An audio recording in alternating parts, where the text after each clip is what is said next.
Hello friends, my name is MAYUKH Mukherjee and today I will be discussing with you the taxation crash course for BCom 4th sem students of Calcutta University for the upcoming exams. There is not much time left for the exams. So we will be covering only the important chapters for the exams which will help us in getting greater marks by studying smaller portions. Let's start with the first chapter, which is the computation of total income and the calculation of tax liability.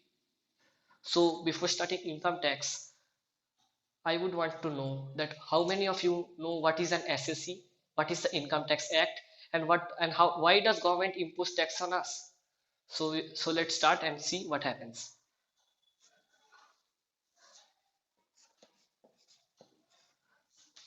Do you know that the power of tax formulation rests with the central government?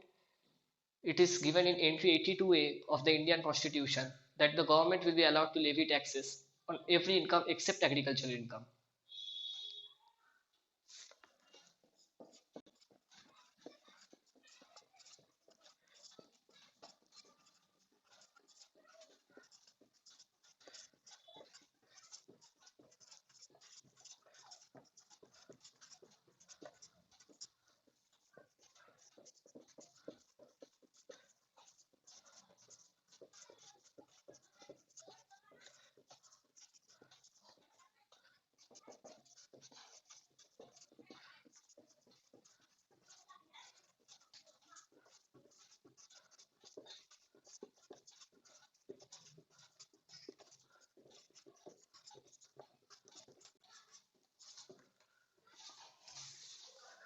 So we know that the power to levy taxes is given to the central government by entry 82A.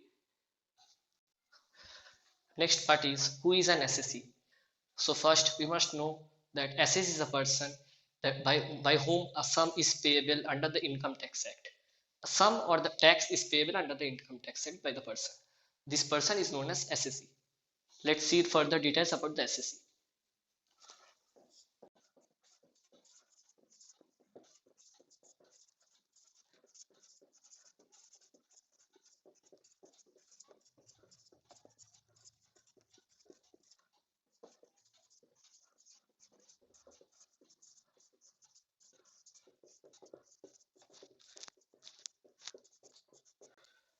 Here when we say that the other sum is referred to as the interest, penalties or other fines.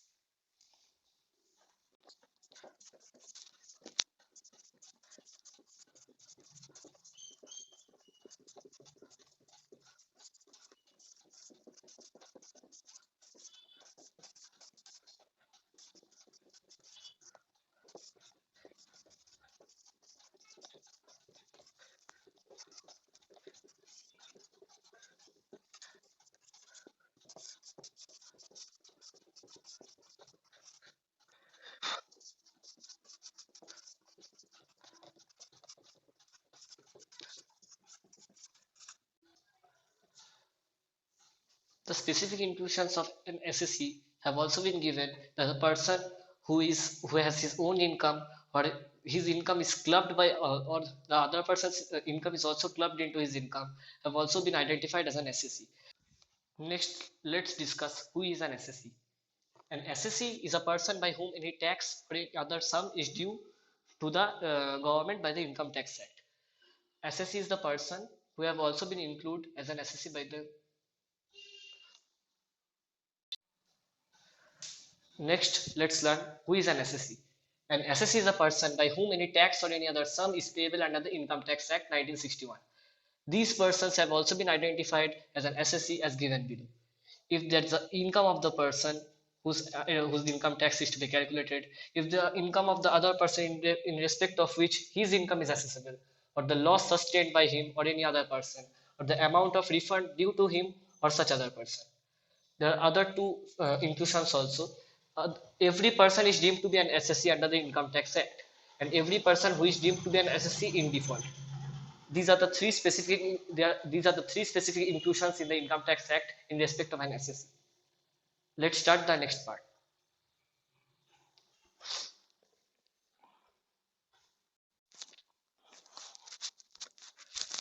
Next, let's start. What is the assessment year and what is the previous year? Assessment year refers to the period of 12 months commencing off on the 1st of April every year. So the assessment year is the year in which the year starts from the 1st of April and ends on the 31st March of the next year. The assessment year consists of the year which comes after the previous year. The previous year is the year in which our business is commenced or in which we have generated the income for which the tax is to be calculated. The previous year is the year in which our income is generated. The income is taken in the taxable year. So the income is generated here. The income is generated in the previous year and the taxation is done in the assessment year. Okay, the income is generated in the previous year and the assessment year we do the taxability of the income. In the previous year the transaction takes place and in the assessment year we verify the transaction to see what amount of income is generated in the assessment year.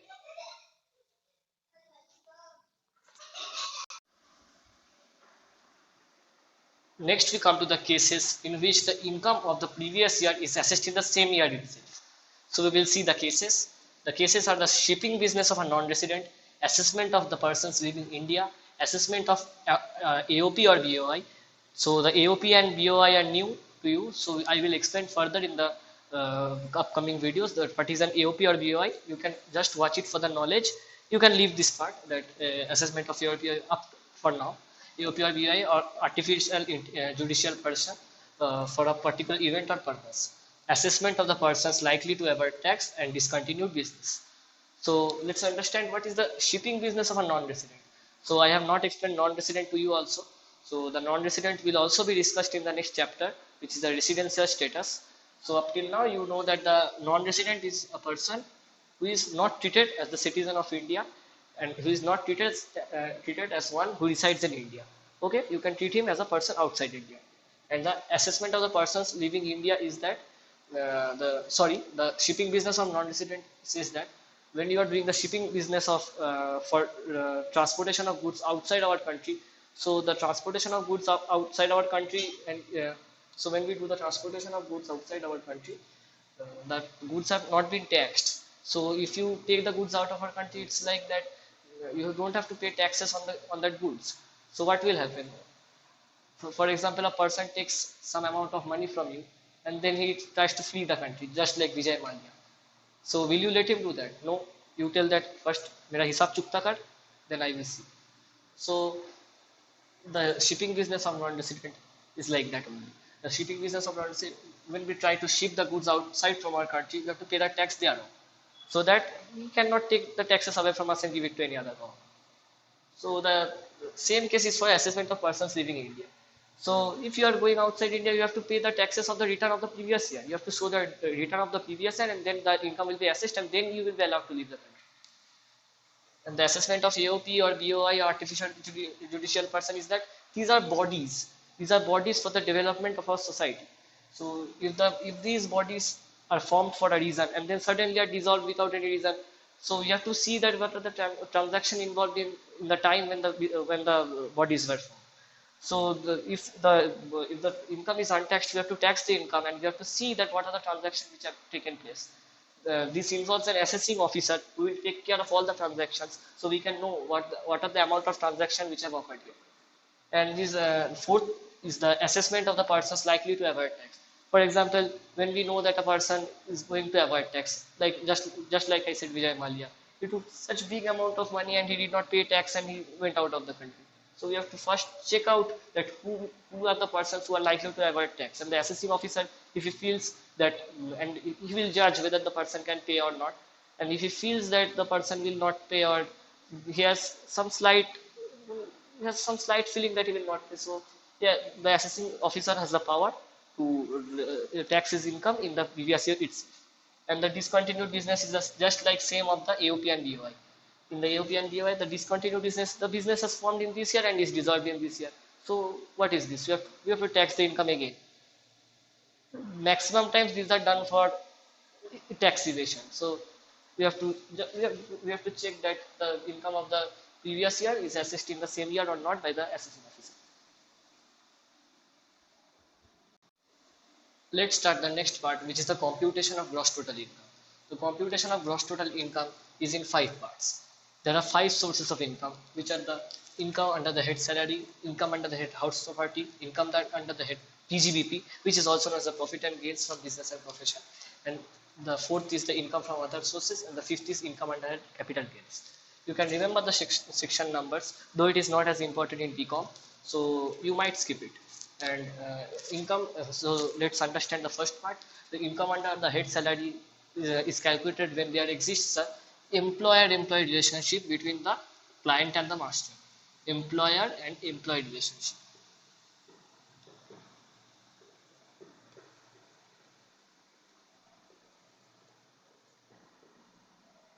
In the employee's book, we calculate the income, which we have got in the form of salary. So income of salary is done, and income under the head of house property. For example, you are owning a house, and the house is given on rent, so you are earning an income from it. So you have to give taxes on the income you have generated. No, so the income under house property is also covered here, and the income under the head profits and gain from business. You know that what is a business and how the profits are generated from it. Big companies you have seen like Reliance, you have seen Geo, so you know about the PGBP. And the income from other sources are known as the income from betting, income from lottery, income from gambling, which these are taxable, and these are taxed at a rate of 30%. At a rate of 30%. These are taxable at a higher rate because you have not done work to get it. No, you have just won a lottery or gambling, so it is taxed at a higher rate. And this higher rate is known as a special rate. The income under the head capital gains is the, for example, if you are transferred any property or a capital asset, for to be more specific, it is known as the capital asset. Income under capital head is treated on capital assets. When you further know about the capital gains, you will come to know what is a capital asset. So the 5 heads of income are covered here. In the income under the head profits and gains, and income, these 5 chapters cover the entire syllabus of income tax. There are more chapters like the set off and carry forward of losses, but these are the mother chapters. From these chapters they are derived. So income from other sources, you know that the lottery, betting, gambling, and income under capital gains I have explained.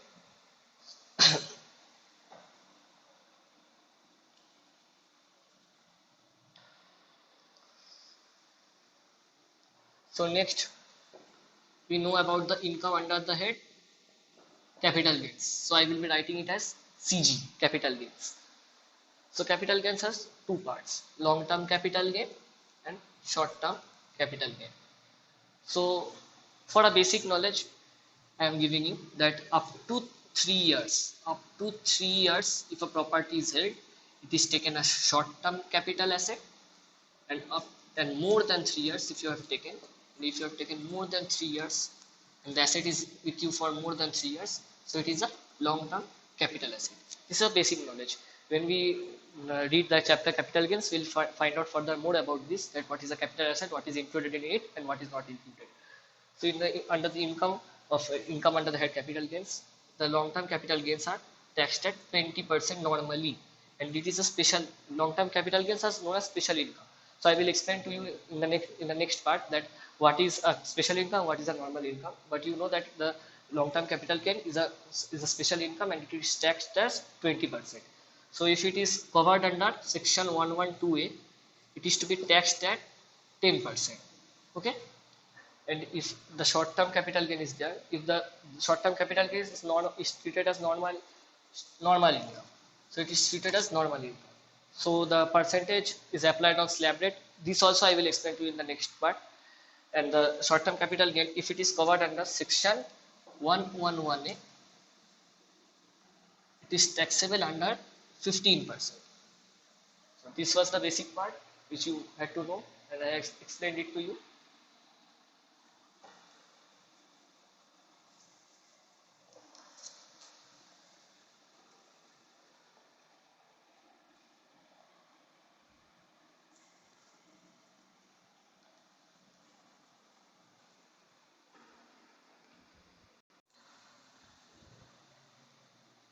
Hello friends, this is the next part. So we'll be learning about the types of income. But I have already specified you that there are 2 types of income, which is the normal income and which is the special income. Normal income is taxable at slab rates, special income is taxable at fixed rate. Just like taught you in the previous video, that the fixed rate is just like the casual income, in which we tax as 30% in under section 115 BB, or the long-term capital gain, which is directly taxable under 20%, or 112A, which is directly taxable under 10%, or the short-term capital gain under section 111A, which is taxable at the rate 15%. So these are the special incomes which are taxable at a fixed rate, and the normal income is taxable at slab rates, which is specified in the budget of India, which is specified on every year on the just in the month of February or afterwards. So we follow the annual budget for slab rates. The new rates have already arrived, like the section 115 BAC, which we have to follow. So we have to know tax under the old regime and the new regime. So let's understand what is the slab rates next. The normal income is taxable at slab rates. The normal income is taxable at slab rates, and the normal income is divided into three categories, which is the category 1, category 2, and the category 3. In the category 1, we consider the non-residents, the residents who are below the age of 60 in the relevant previous year, and in category 2, we cover the senior citizens who are above the age of 60 but below the age of 80. And in the category 3, we cover the citizens who are of the age of 80 years and above. So in the first category, we see that the non-residents and the residents below the age of 60 in the relevant previous year. So the income is to be calculated. I will tell you about the calculation of the total income in the next part. And in the income is calculated, and if the normal income exceeds the basic exemption limit of 2.5 lakhs, so we have to see whether the first 2.5 lakhs is crossed. If the first 2.5 lakhs is crossed, there is no tax on the first 2.5 lakhs. In the next 2.5 lakhs, there is a tax of 5% on that income of up to 2.5 lakhs. And the next 5 lakhs, there is a tax of 20%, and the balance in excess of 10 lakhs, there is a tax of 30% for the category 1. So in the category 2, you just have to remember that the 2.5 lakh here changes to 3 lakh, and this changes to 2 lakhs. So the equation is same again, that for the first 3 lakh there is nil, the next 2 lakh there is 5, and the next 5 lakh there is 20. So in this is only changed, the threshold limit has started from 3 lakhs, which was previously 2.5 lakhs. And the third case here, we see that the first 5 lakhs there is nil for the super senior citizens who are above the age of 80 years. So for the first 5 lakhs it's nil, then next 5 lakhs, and then next 10 lakhs or above, okay, which is above the limit of 10 lakhs. So the next 5 lakhs is taxable at a percentage of 20% and 30%. So we see that the exemption limit of 2.5 lakh has vanished in the terms of super senior citizen to give them a tax relief and the tax benefit. So we will see that the first 5 lakhs the tax is nil, and the next 5 lakhs it's 20%, and the next 10 lakhs or above it's 30%. We have successfully discussed about the normal income and the special income. In the next part, we'll be showing about the computation of gross total income. Gross total income will tell us about the special income and how the income tax is calculated in the ITR which is given. Let's study about the format of the ITR. So we will now see about the computation of gross total income. So when we see about the computation of gross total income, computation of GTI. When we see the computation of GTI, we found that the income from salary of the SSE, of whose income we are considering, the income from the house property, the income from the capital gain, and the income from PGBP, and his income from other sources. These are added up, calculate the gross total income of the SSE. These deductions are given under the section 80C to 80U. The deductions chapter will be explained to you in the later videos. The deduction is only given on the normal income. Deduction is given only on the normal income. Normal income. So we now know what is normal income, what is special income, and deduction is only allowed in normal income. You know this for basic knowledge. You will be explained in the further videos. And the total income is calculated here by making the deductions from here, and the total income is given, and we have to round it off in the section 288 today, and I will explain the next part in the next video. So keep following my channel Commerce Gyan for further videos about this. I will try to complete the taxation syllabus on time. Bye bye guys.